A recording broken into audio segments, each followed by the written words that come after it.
Gunung Uhud, namanya terdokumentasikan secara epik oleh sejarah sebagai bagian dari perjuangan Nabi Muhammad SAW dan para sahabatnya menghadapi kaum Quraisy.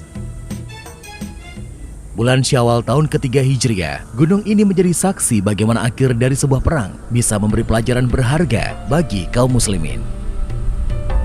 Setahun sebelumnya, pertempuran pertama kaum muslim melawan Quraisy Mekah terjadi di Lembah Badar.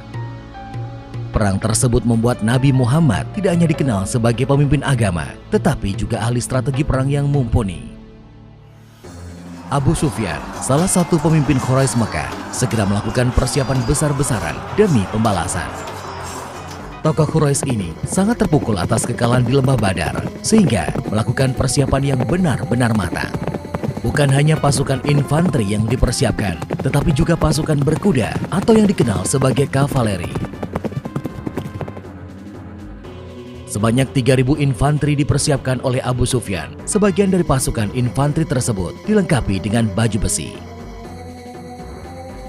Dalam waktu yang singkat, Abu Sufyan berhasil mengumpulkan pasukan yang terdiri dari 3.000 infanteri dan 200 kavaleri. Dan sekarang mereka pun menuju Madinah.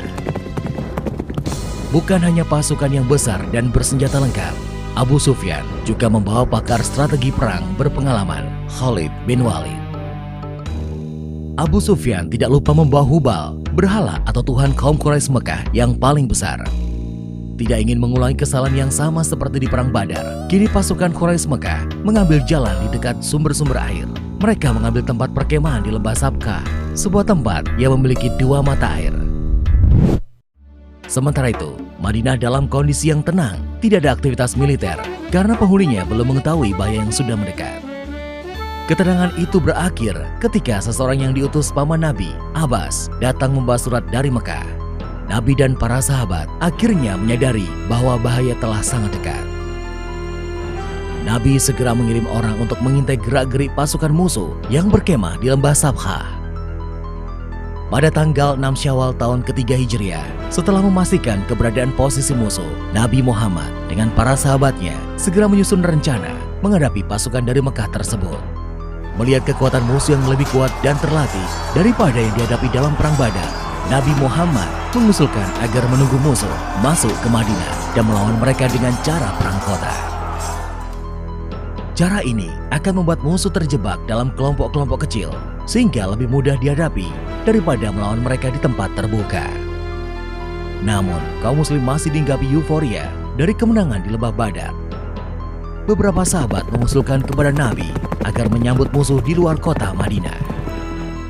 Setelah mendengar usulan tersebut, Nabi Muhammad masuk ke rumah dan keluar dengan memakai baju zirah dan menyiapkan senjata.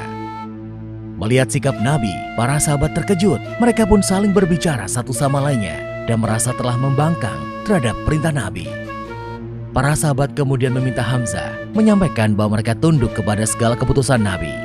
Hamzah sengaja yang diminta karena beliau adalah paman Nabi. Nabi pun menjawab bahwa dirinya bukanlah seorang nabi jika menanggalkan baju zirah dan senjatanya sebelum perang dimulai. Pasukan muslim yang dipimpin langsung oleh Nabi Muhammad segera bergerak menyongsong musuh di pegunungan Uhud.